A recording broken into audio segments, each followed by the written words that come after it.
সুপ্রিয় সুধীমণ্ডলী, আসসালামু আলাইকুম।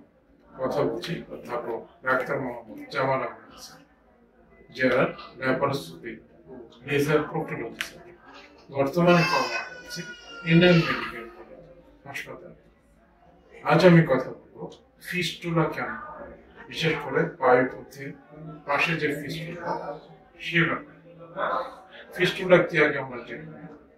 ফিস্টুলা হচ্ছে একটা অস্বাভাবিক নালী, যেটা বায়ুপথের বাহিরের দিকে এক সাইডে বা এক পাশে একটা ছিদ্র মতো হয়, যে ছিদ্র দিয়ে অনেক সময় পুজ, রক্ত, পানির মতো পদার্থ বের হয়ে আসে। এই ছিদ্রটা অনেক সময় উপরে ভিতরে খাদ্য নালী বা বায়ুর পথের বা রেকটামের সাথে যোগাযোগ থাকে। এটা হচ্ছে ফিস্টুলা। এই ফিস্টুলার অনেক কারণ থাকতে পারে, এর মধ্যে প্রধান যে কারণ সেটা হচ্ছে অ্যাবসেস বা বায়ুপথের পাশে ফোড়া। যদি বায়ুপথের পাশে ফোড়া হয়, সেটা যদি অপারেশন না করা হয়, তাহলে অনেক সময় এই ফোড়াটা ফেটে যায়। ফেটে গিয়ে এর ভিতরের দিকে, বাহির থেকে ভিতরের দিকে একটা অস্বাভাবিক নালী তৈরি করে, সেটাই ফিস্টুলা।